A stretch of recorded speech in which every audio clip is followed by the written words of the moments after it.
Welcome, deep divers. This week, we're diving headfirst into AI. But not just the long-term future stuff. We're really honing in on what's happening right now in the world of artificial intelligence. Yeah, it's moving so fast. It really is. And we've got three really fascinating articles lined up. Each one kind of takes a different angle, like where is this all headed? So it's kind of like a snapshot of right now in AI. Yeah, and what's interesting is these articles aren't talking about some distant future. This is stuff that's happening today.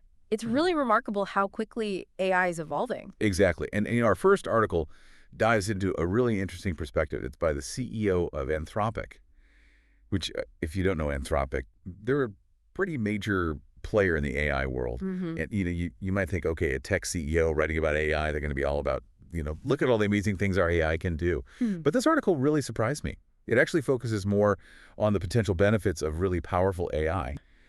But the thing is, it starts off by the author talking about why they've been hesitant to even talk about that. Like they were almost afraid to focus on the positives. Yeah, like initially they were really much more about risk mitigation, and then they just kind of dive in.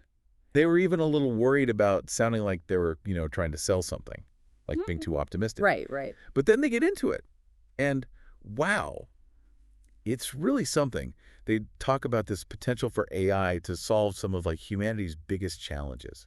Yeah. They use this phrase that really stuck with me: a country of geniuses in a data center. I mean, that really is a great way to put it when you think about it, right? Millions of these AI instances, each one potentially smarter than any human expert, all working together in a data center. It's a mind-boggling concept. It really is.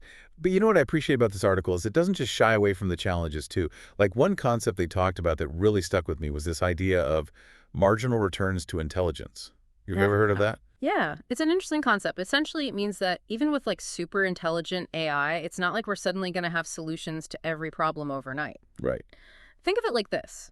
Imagine self-driving cars. Even if you have a perfect AI driver, there's still traffic, there's weather, there could be a stray animal running across the road.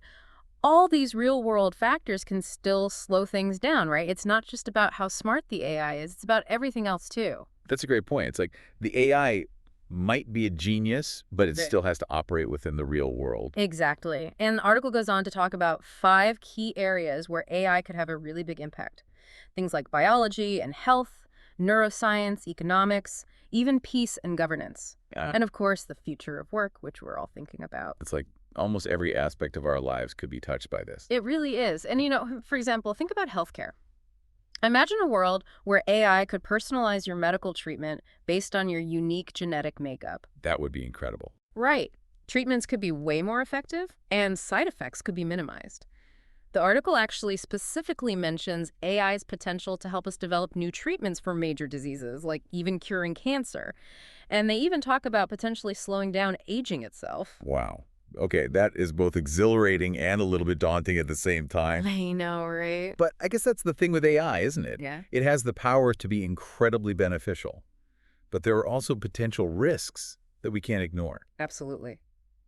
And speaking of potential risks, that leads us perfectly into our next article, which takes a closer look at this whole idea of AI agents. AI agents. It sounds like something straight out of science fiction, right? It's a term that definitely captures the imagination. So what exactly are they? I mean, should we be excited about this or maybe a little bit nervous? It's kind of like, imagine if you had a digital assistant, but way more advanced, not just following your instructions, but actually learning from your habits, adapting to your needs.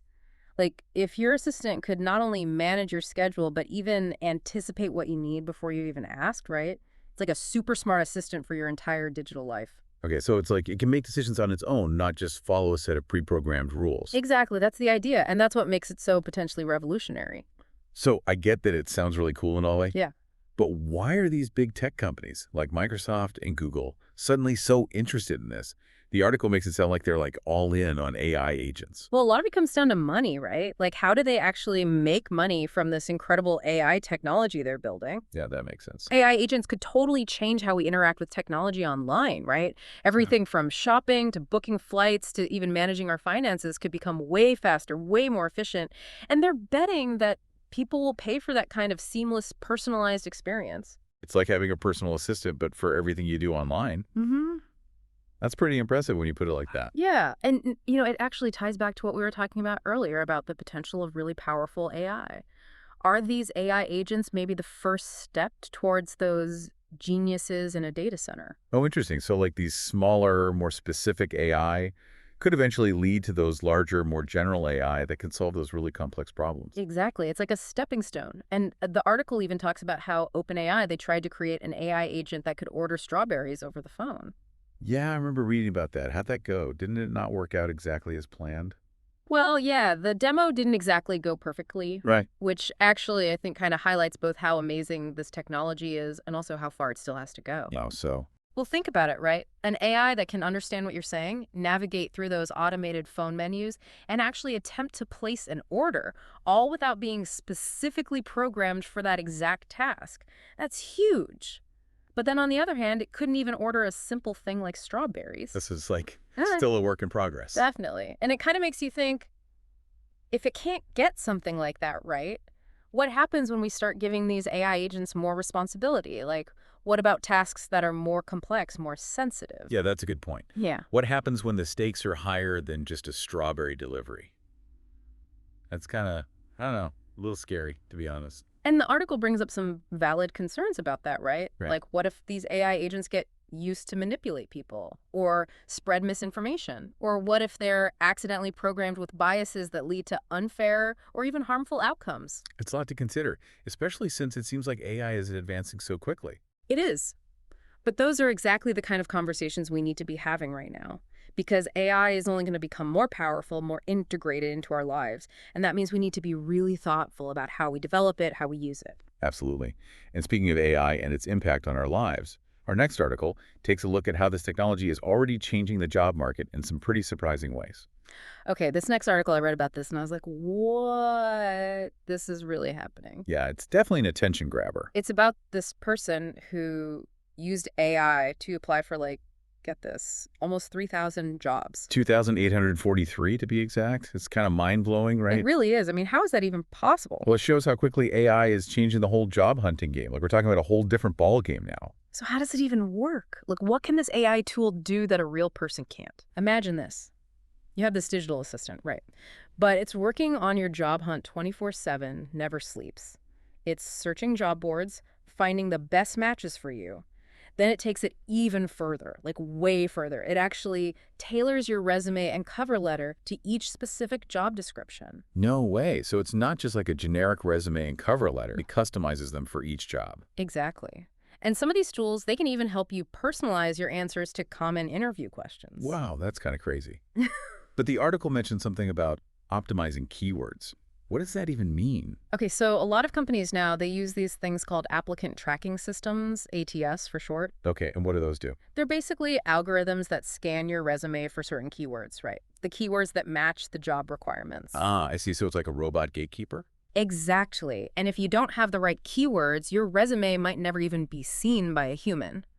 So there are AI tools out there, like one called AI Hawk, that can actually analyze those job descriptions and then optimize your resume so it uses the exact language that the algorithms are looking for. Wow, it's like you're playing a game against the robots now. So it's AI versus AI in the job market. That's wild. It is, right. But it kind of makes you think, like, where does that leave the human element?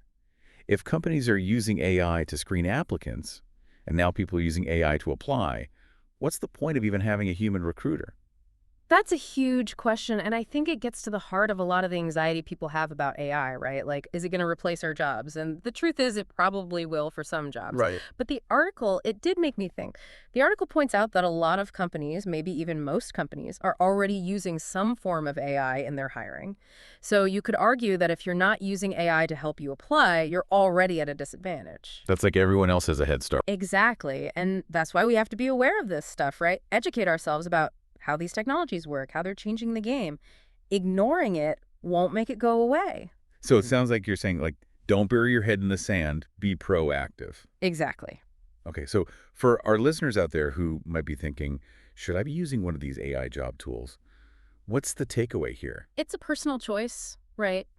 But I think the key is to weigh the pros and cons, think about the ethics of it, and remember that these tools should be helping us, not replacing our own skills and judgment. That's a really good point. It's like, use the tool, but don't let the tool use you. Yeah, Right. Right. Wow, we have covered so much ground in this deep dive. I mean, from these big, almost scary questions about AI's potential to change the world to the very real ways it's already impacting our lives, like in the job market, for example. It's a lot to take in. It really is, and it shows how important it is to stay informed, to keep learning and adapting, because AI is not slowing down. If Mhm. anything, it's speeding up. For sure. And on that note, deep divers, I gotta leave you with one final thought. If AI can apply for jobs, personalize our medical treatments, even order strawberries, what does that say about the skills that are going to be most valuable in the future? What can we offer that AI can't replicate? That's something to ponder. Until next time, keep exploring, keep questioning, and keep diving deep.